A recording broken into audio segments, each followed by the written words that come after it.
بانی P T I نے اقتدار اور طاقت کے لیے بشرا بی بی سے شادی کی۔ بشرا بی بی نے بانی کو بتایا دونوں کی شادی ہو جائے گی تو وہ وزیر اعظم بن جائیں گے۔ بشرا بی بی سے شادی نے بانی کے انداز حکمرانی پر سوالات اٹھا دیے۔ بشرا بی بی اہم تقرریوں اور سرکاری فیصلوں پر اثر انداز ہونے کی کوشش کرتی رہیں۔ بانی نے اقتدار کے لیے سیاست کے بجائے توہم پرستی پر انحصار کیا۔ فیصلہ سازی پر روحانی مشاورت کا مضبوط تاثر پیدا ہوا۔ برطانوی جریدے دی اکانومسٹ کی خصوصی رپورٹ میں ہوش ربا انکشافات۔ سینئر صحافی اوون بینٹ جونز نے لکھا، بشرا بی بی بانی اور آرمی چیف کی ملاقاتوں میں بھی موجود رہتی تھیں۔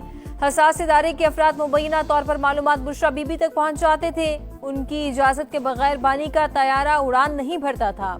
ریاستی امور میں بشرا بی بی کا فیصلہ حرف آخر سمجھا جاتا تھا۔ سیاہ بکرے یا مرغیوں کے سر قبرستان میں پھینکوانا معمول تھا۔ جہانگیر ترین نے بانی کو بشرا بی بی کے کالے جادو سے آگاہ کیا۔ آن چودھری کو خاتون کے کہنے پر تقریب حلف برداری میں شرکت سے روکا گیا۔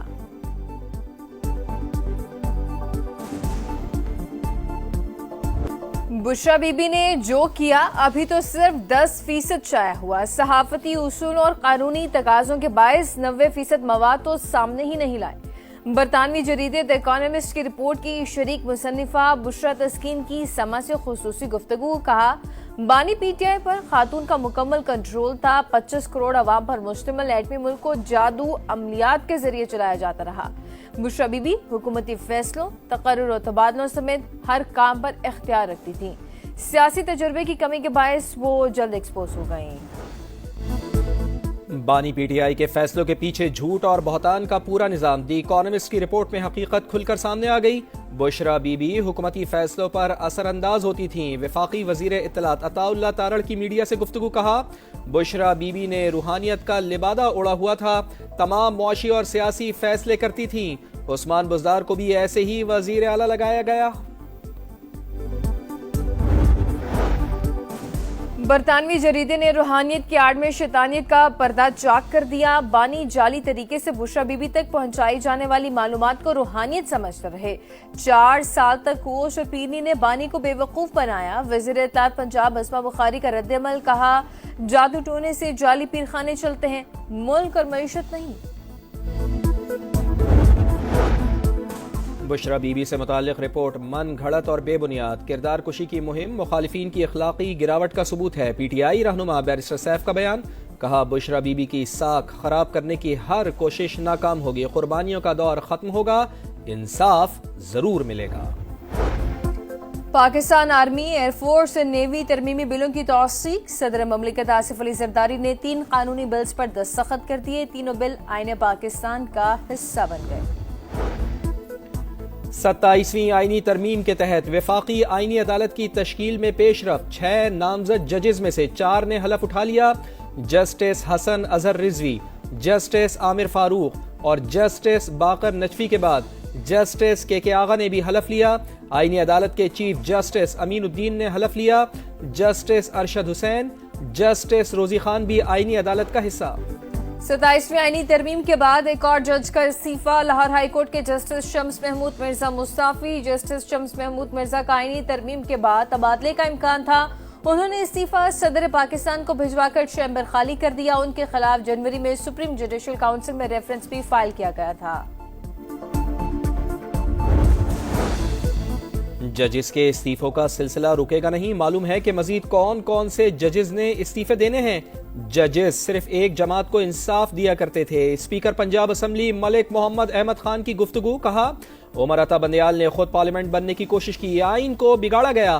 ججز کی تعیناتی میں من پسند افراد کو لگایا گیا۔ ان ججز کے فیصلے دیکھ لیں، دودھ کا دودھ پانی کا پانی ہو جائے گا۔ بنو لکی مروت کے سرحدی علاقے تختی خیل میں سی ٹی ڈی اور پولیس کا ایکشن۔ 5 خوارج ہلاک، اسلحہ اور بارودی مواد برآمد۔ حکام کے مطابق آپریشن فتنہ الخوارج کی تشکیل کی موجودگی کی اطلاع پر کیا گیا۔ فیلڈ مارشل سید عاصم منیر واضح کر چکے، دہشت گردوں سے کوئی بات نہیں ہوگی، کسی کو امن تباہ کرنے کی اجازت نہیں دیں گے۔ وفاقی وزیر داخلہ کا 2 ٹوک پیغام، محسن نقوی کا کیڈٹ کالج وانا کا دورہ، پاک فوج کے جوانوں کو خراج تحسین پیش، قبائلی عمائدین سے بھی ملاقات، کہا پاکستان میں سرحد پار سے دہشت گردی ہو رہی ہے، اسلام آباد دھماکے میں ملوث لوگ باہر سے آئے، یہ درندے انسان کہلانے کے قابل نہیں، کیڈٹ کالج وانا کی تزئین و آرائش کا اعلان، کالعدم ٹی ٹی پی کو نہیں مانتے، حکومت کے ساتھ آہنی دیوار کی طرح کھڑے ہیں، قبائلی عمائدین کی یقین دہانی۔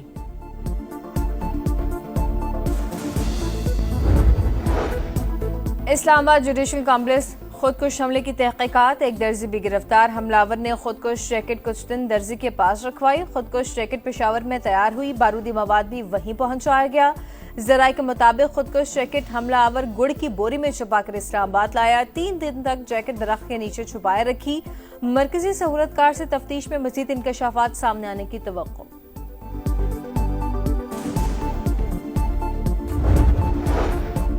وفاقی وزیر مواصلات عبدالعلیم خان کی زیر صدارت NHA کا اجلاس، M5 کی بحالی اور بلوچستان کی شاہراہوں پر بریفنگ، نیشنل ہائی وے اتھارٹی کے پنجاب ریجن کو 4 حصوں میں تقسیم کیا جائے، ملک بھر میں نئے ریجن کے مطابق NHA ممبران مقرر ہوں گے، عبدالعلیم خان کی گفتگو، کہا سسٹم میں موجود خرابیوں اور سقم دور کرنا چاہتے ہیں، NHA دفاتر کی حالت بہتر بنائی، مکمل آؤٹ لک بہتر بنا رہے ہیں۔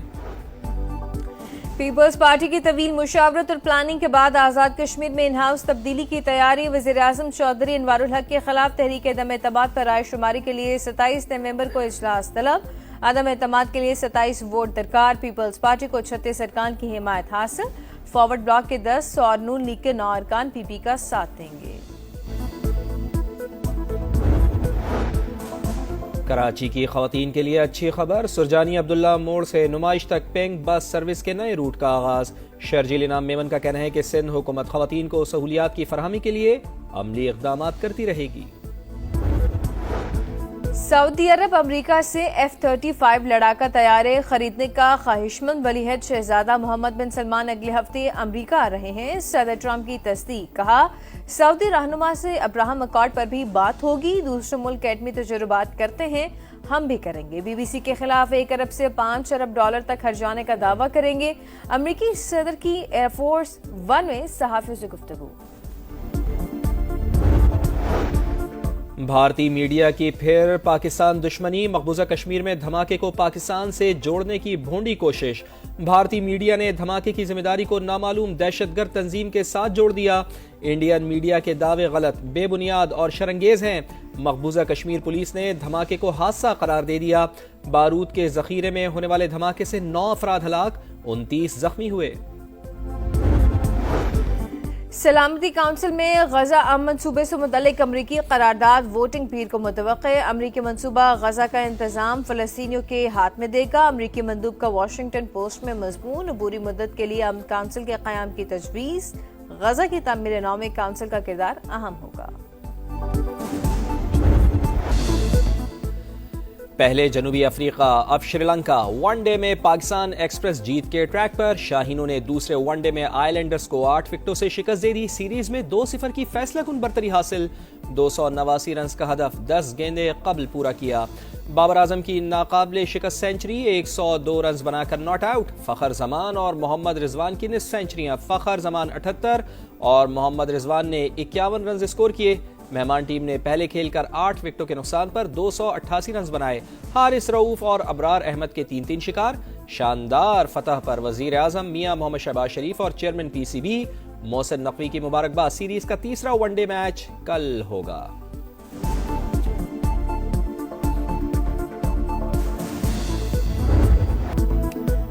آٹھ سو 7 دن 83 اننگز بعد بابر اعظم کی سینچری، سٹار بلے باز نے بیٹ پر جمی دھول رنز کے سیلاب میں بہا دی، سری لنکا کے خلاف ون ڈے کیریئر کی 20ویں سینچری، پاکستان کے لیے سب سے زیادہ سینچریوں کا سید انور ریکارڈ برابر، یادگار اننگز پر بابر اعظم میچ کے ہیرو قرار، کہا شائقین کی طرح میں بھی سینچری کا انتظار کر رہا تھا، ناقدین کو پہلے بھی کبھی جواب نہیں دیا، اب بھی نہیں دوں گا، ان کے لیے پرفارمنس ہی جواب ہے، بابر اعظم کی سینچری کے سوشل میڈیا پر چرچے، صارفین کے دلچسپ تبصرے۔